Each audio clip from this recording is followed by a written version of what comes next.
Tout de suite, magazine.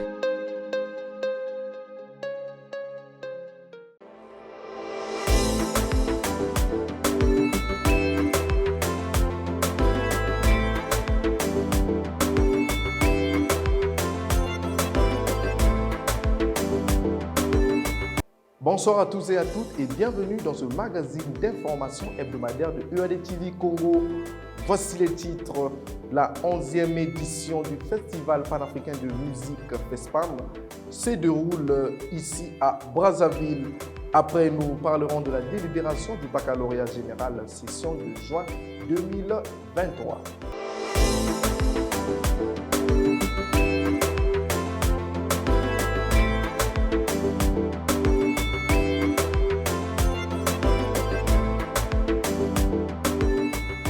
En début de ce magazine d'information par le FESPAM, le Festival panafricain de musique est de nouveau organisé au Congo-Brazzaville après 10 ans d'absence. Les amoureux de la musique se réjouissent de son retour. C'est le 15 juillet dernier au stade Alphonse Massamba Déba que le président de la République, Denis Sassou Nguesso, a procédé au lancement des différentes activités de cette belle rencontre culturelle. Regardez. Après 10 ans d'absence, le Festival panafricain de musique FESPAM revient sur pied, un grand bonheur des amoureux de la musique. Son absence est due entre autres par la pandémie à coronavirus. C'est le 15 juillet que la 11e édition de ce festival dédié à la rumba congolaise a été lancée. Aujourd'hui, à Brazzaville, c'est l'Afrique qui est réunie.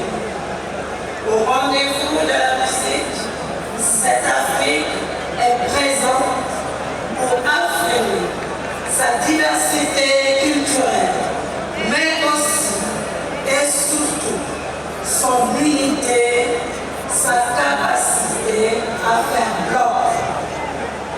Ici et maintenant s'ouvre un festival de musique, mais celui-ci n'est pas limité aux concerts que feront vibrer Brazzaville pendant cette journée.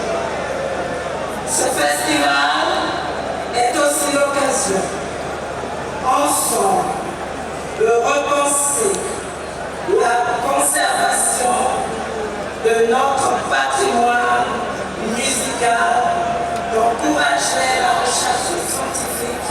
Ce FESPAM de relance est une occasion de promouvoir davantage la culture congolaise, a indiqué la ministre Lydie Pango.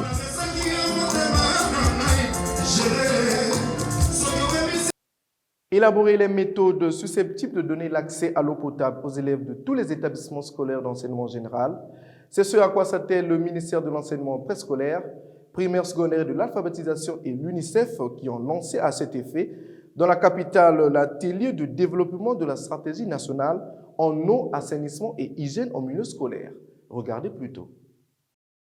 Il faut donner l'accès à l'eau potable à tous les élèves et améliorer leurs conditions d'apprentissage. C'est le but de cet atelier de développement de la stratégie nationale eau, assainissement et hygiène en milieu scolaire, initié par le ministère de l'enseignement préscolaire, primaire, secondaire et de l'alphabétisation en collaboration avec l'UNICEF. Si l'eau, l'assainissement et l'hygiène sont des éléments fondamentaux et critiques pour une vie saine en communauté, ils le sont aussi pour le microcosme que représente l'école, car il permet d'offrir aux enfants un environnement sain qui garantit leur dignité et leur sécurité pour un bon apprentissage. En effet, lorsque les écoles sont alimentées en eau potable ou équipées en toilettes et en savon pour le lavage des mains, les enfants bénéficient d'un cadre d'apprentissage sain et les filles sont plus susceptibles de se rendre à l'école quand elles ont leurs règles. Les enfants qui acquièrent à l'école les habitudes liées à l'eau salubre, à l'assainissement et à l'hygiène renforcent des comportements positifs pérennes au sein de leur famille et de leur communauté.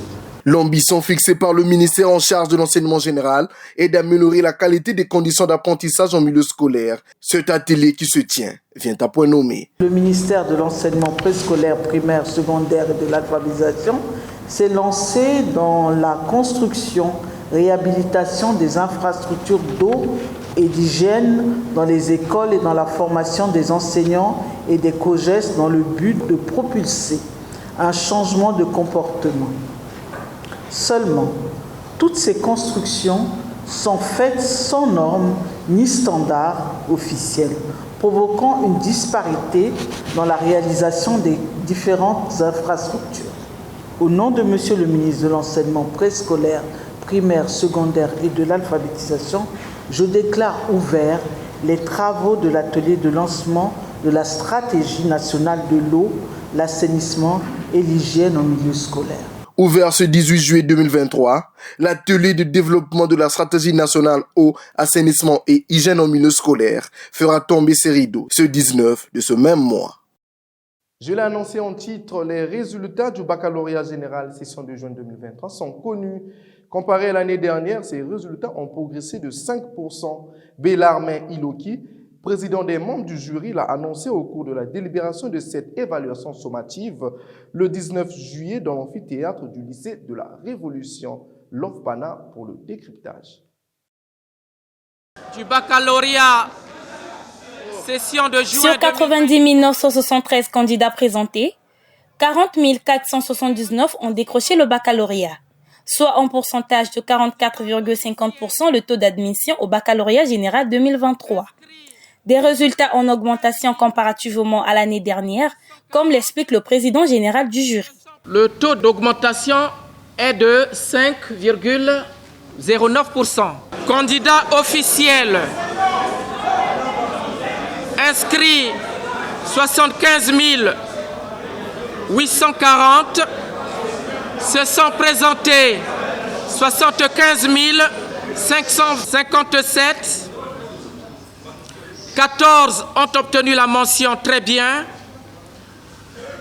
899 ont obtenu la mention bien, 12 117 ont obtenu la mention assez bien, 22 450 ont obtenu la mention passable, ce qui fait un total global d'admis pour les candidats officiels de 35 480 000 pour un pourcentage de 47,15%.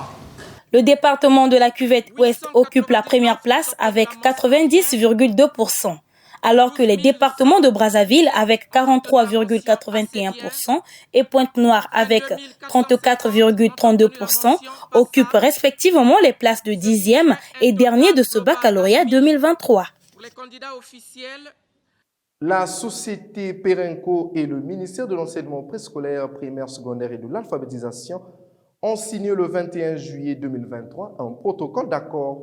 Ce protocole va porter sur plusieurs projets, en l'occurrence l'octroi des bourses aux meilleurs bacheliers du lycée d'excellence de Mbunda, Denis Sassou Nguesso, compte rendu de l'OFPANA.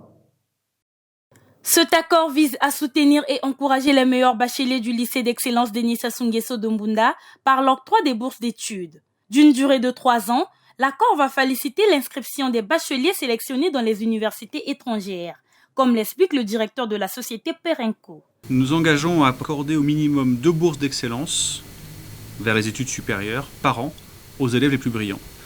Bourses qui faciliteront l'inscription dans l'une des universités avec lesquelles nous avons déjà établi des partenariats. Par la suite, ces futurs étudiants pourront être intégrés dans nos équipes à Pointe-Noire, être formés à nos métiers et mettre en pratique les savoirs qu'ils auront acquis pendant leur formation. Les actions ne s'arrêteront pas là. Au travers de cette collaboration, nous allons aussi accompagner le lycée d'excellence Denis Sassou Nguesso pour réorganiser sa bibliothèque, réaménager son terrain de sport et offrir aussi, parce que c'est essentiel, une connexion Internet pour une durée de 3 ans. Jean-Luc Moutou salue l'implication de la société Perenco dans le développement du système éducatif congolais. Nous ne pouvons que nous réjouir de ce document que nous venons de parapher et qui met en place justement ce partenariat qui va permettre un meilleur accompagnement de cette jeunesse formée du lycée d'excellence de Mbunda à Dolisie. Cette responsabilité qui est aussi celle de toute la société pour pouvoir accompagner le système éducatif de notre pays. J'espère d'ici là pointer quelques jeunes sortis de ce lycée et qui vont désormais voler sous vos ailes. Ce sont des moments particulièrement émouvants pour nous, pour notre système éducatif, pour les familles dont les enfants seront concernés par ces prises en charge. Premier partenariat avec le département en charge de l'enseignement général, Eperenco entend étendre son projet aux bacheliers du lycée d'excellence d'Oyo dans le département de la Cuvette. Les inscriptions au concours d'entrée au lycée d'excellence conventionné de la Révolution ont déjà commencé. Ce concours est prévu pour le 22 août prochain. L'équipe de EAD-TV Congo a tendu son micro au proviseur Firmin Mungala pour appréhender les modalités d'inscription, pour motiver davantage les parents d'élèves encore dubitatifs quant au choix de cet établissement scolaire. Regardez. Depuis 4 ans, le lycée de la Révolution abrite son lycée d'excellence conventionné. Ce lycée offre aux élèves la possibilité de faire à la fois les programmes français et congolais. Avec un critère d'âge de 11 à 12 ans au collège et 17 ans au maximum au lycée, l'entrée est conditionnée par voie de concours. Le lycée conventionné, nous présentons une autre forme. C'est un lycée où les élèves reçoivent 2 enseignements, programme congolais et un enseignement programme français. Donc, les professeurs s'arrangent à exécuter les 2 programmes que moi j'appelle programme hybride. On met en place tous les mécanismes arrêtés par le programme français, notamment l'Académie de Nantes. Nous sommes en collaboration avec Saint-Exupéry. Au fond, pour reconsidérer davantage ce lycée, dit d'excellence conventionné de la Révolution, le proviseur Firmin Mungala table sur un partenariat avec le gouvernement congolais. À compter l'année prochaine, nous osons croire que les autorités feront qu'on intègre ce concours aux mêmes dates que le concours d'entrée à Mbunda et à Oyo. Voilà, la seule différence c'est que Mbunda et Oyo, ils auront des internats, mais ici, il n'y a pas d'internat, c'est un modèle externe. L'autre différence c'est que ici ils ont le programme français, c'est ça qui nous différencie un peu. Mais les dossiers à fournir, pour l'instant, c'est les mêmes dossiers. Nous, le concours, nous n'attendons pas les résultats des examens. Nous proclamons et l'inscription maintenant après le concours, quand l'enfant vient pour s'inscrire, il doit nous apporter les preuves qu'il a son BPC ou il a son CEP. Ce lycée d'excellence a été créé par décret présidentiel en présence du ministre de l'Enseignement général, Anatole Koliné-Makosso, actuel Premier ministre, chef du gouvernement. Cette année, le concours est prévu pour le 22 août prochain. Bouclons ce magazine par le centre de formation FLTC qui est spécialisé dans l'apprentissage des langues vivantes étrangères et en informatique. Ce centre entend relever les défis surtout en cette période de vacances où certains jeunes s'adonnent aux loisirs indésirables. Reportage Welcome Devolo. En cette période de vacances, le centre de formation FLTC poursuit sa mission de former les apprenants en langues vivantes, étrangères et informatique. Notre formation, c'est en langue et informatique. Quand on parle des langues ici, on voit le français, l'anglais, l'espagnol, le chinois, l'allemand. Les formations ici se passent chaque jour. On a scindé ça par vague. Il y a des gens qui travaillent, par exemple, lundi, mardi, d'autres mercredi, jeudi, etc. Il y a de ceux qui travaillent les matins et d'autres le soir. À la fin de la formation, on octroie ce qu'on appelle par le certificat.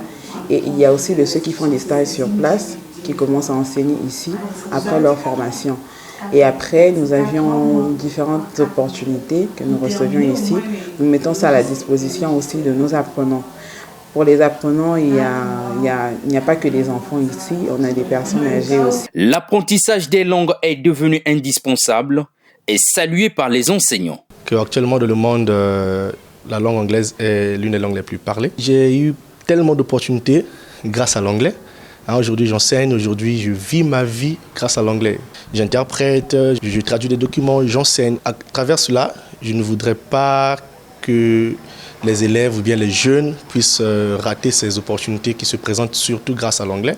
C'est pour cette raison, en enseignant, je n'enseigne pas seulement l'anglais, mais je leur montre à quel point l'anglais est important en leur partageant mes expériences, en leur montrant les avantages de la langue anglaise dans le monde actuel. Il y a aussi l'informatif en passant. Sans ça, actuellement, il y a des opportunités qu'on peut vraiment rater. Du côté des apprenants, ils font bien s'accommoder dans un monde en perpétuelle mutation. Si j'apprends l'anglais, c'est parce que je sais la valeur de l'anglais. De nos jours, l'anglais est une langue très importante. C'est une langue du business. L'anglais est parlé dans plusieurs pays. L'objectif ici, c'est d'apprendre l'anglais, pas seulement pour parler dans le quotidien, mais aussi pour voyager avec.